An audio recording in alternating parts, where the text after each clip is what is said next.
Welcome back, everyone, to the deep dive. Today we're going to try to tackle a topic that can be pretty tough to talk about, toxic relationships. And it's not just like, those big dramatic breakups you see in the movies, right? Right.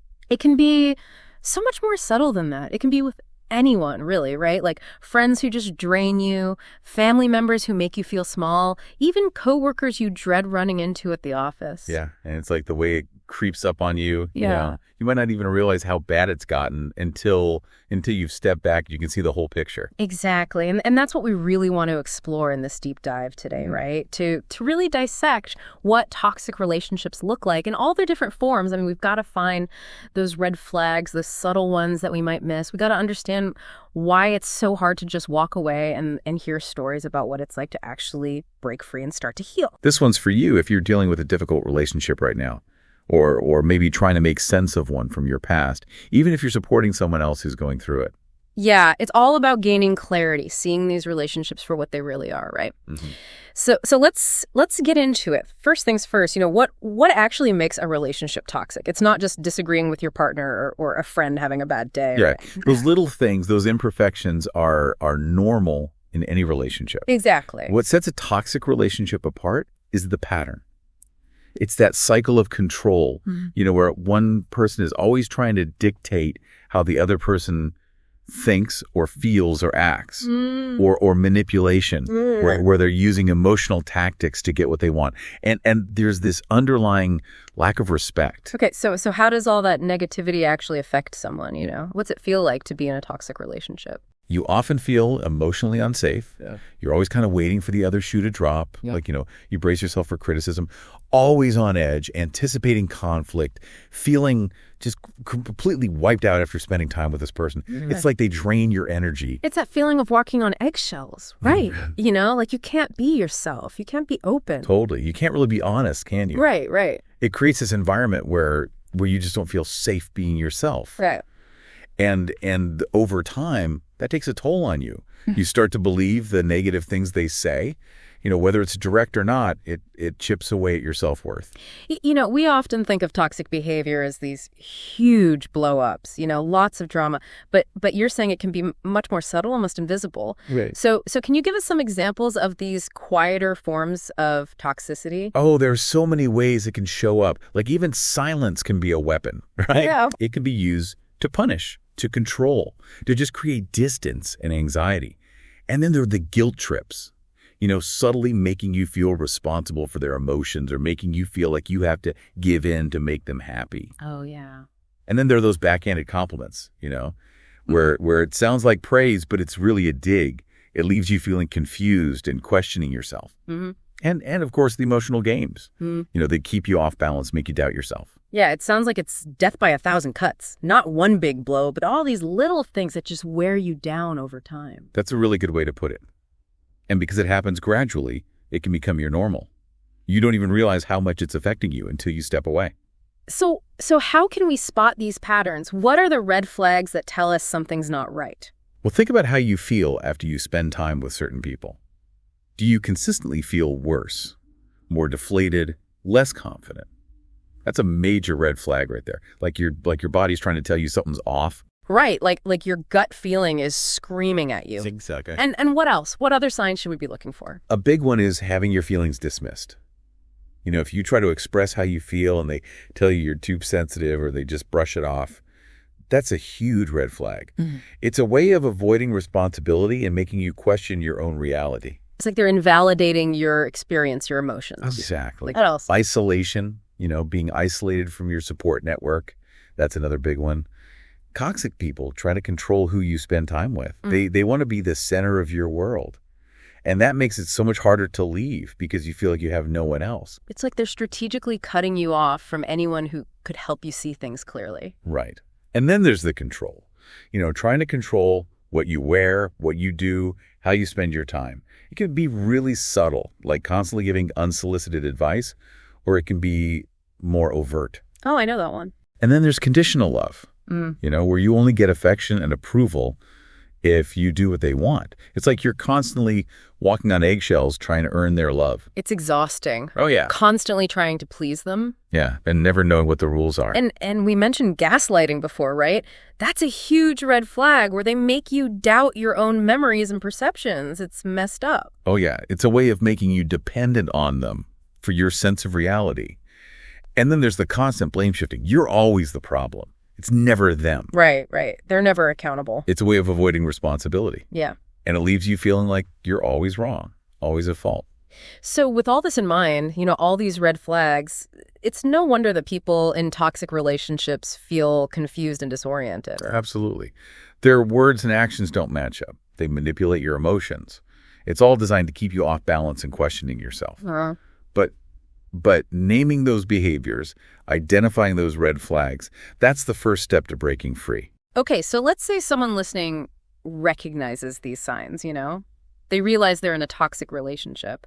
But why is it so hard to actually leave? It's like even when you know it's bad for you, it's still so difficult to walk away. There are so many factors at play. Emotional dependency is huge.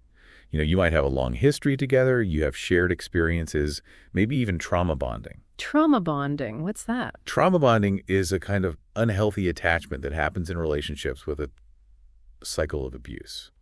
It's those intense highs and lows that create a very strong but very damaging bond. So it's like those extreme ups and downs actually make you more attached. Yeah, it's like an addiction in a way. The unpredictable nature of the relationship keeps you hooked. Wow. And then toxic relationships really damage your self-esteem. Over time, they chip away at your sense of worth until you believe you don't deserve better. You might even believe that no one else will ever love you. Oh, that's just heartbreaking. Yeah. It really is. And then there's the fear. Yeah. The fear of being alone, the fear of starting over. Ending a relationship is a huge change, even when it's a bad one. Right. And then there's the hope that things will change. Toxic people can be really good at apologizing, at making promises. They might even show glimpses of the person they used to be, just enough to keep you holding on. Right. Those moments that make you think, oh, maybe this time it'll be different. Mm-hmm. Yeah. And you can't forget about guilt. Especially if it's a family member or a long-term partner, there can be a lot of pressure to stay. It's important to remember that these toxic relationships, they don't always start out bad. Often there's that initial spark, that honeymoon phase, Right. that can make it even harder to accept when things turn sour. Yeah, you hold on to those good memories, and it can be really hard to reconcile that with the person they've become. So to illustrate all of this, we have a story from someone we're calling Maya. Her experience really captures how these relationships can slowly become toxic. Yeah, Maya's story, while it's her own, it reflects a pattern we see a lot. In the beginning, her partner was really charming, attentive, even protective in a way. But over time, that protectiveness turned into control. He started dictating what she wore, who she saw, even her personal goals. So what happened when Maya tried to speak up, tried to assert her independence? He'd manipulate her emotionally, he'd cry, he'd guilt trip her, he'd promise to change, anything to keep her in the relationship and keep things how he liked them. It was a cycle, She kept hoping things would get better, but they just kept getting worse. And it wasn't until she left that she realized how much she'd lost herself in the process. She talked about feeling like she'd become a smaller version of herself, Yeah, it's a common feeling. It was so sad. Leaving was hard. It always is.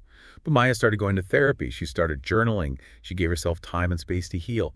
And she had this really important realization. She realized that love, real love, shouldn't make you afraid. It should make you feel safe and secure. Love shouldn't make you afraid. That's so powerful. Mm-hmm. So for anyone listening who's relating to Maya's story, who sees those toxic patterns in their own life, what are some practical steps they can take to start healing? Well, the first step, and it's the hardest, is acknowledging the truth. Yeah. You have to call it what it is. Yeah. Toxic. You can't start to heal until you admit what's happening.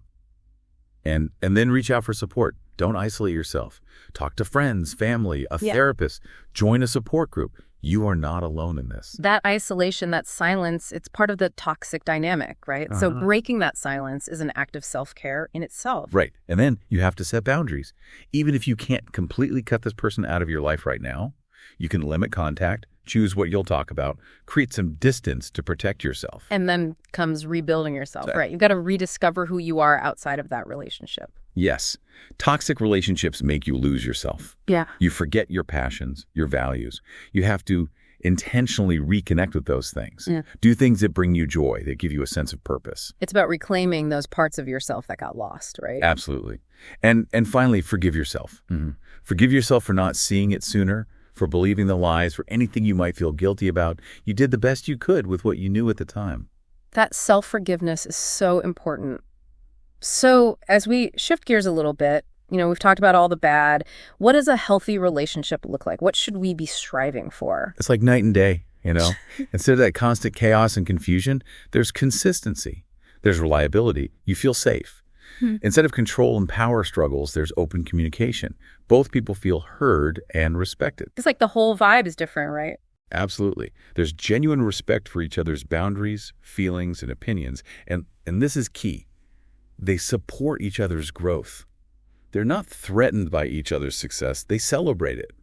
And there's freedom. You feel free to be yourself, to evolve, to change. You don't feel like you have to shrink or hide. That's a great point. It's about supporting each other's dreams, not feeling threatened by them. Yeah, and it's about feeling like you can be your full self without judgment. And remember how we talked about feeling like you're begging for crumbs in a toxic relationship? Well, in a healthy relationship, you feel like you deserve the whole meal. You deserve love, respect, and support. That's a great analogy. So as we wrap things up, what are your final thoughts for our listeners? I want to leave you with this. You have the right to walk away from anything that hurts you. Protecting your peace isn't selfish, it's essential. And starting over, choosing a different path, is always an option. Healing isn't always easy, though, is it? No, it's not a straight line. There will be good days and bad days, moments of strength and moments of doubt.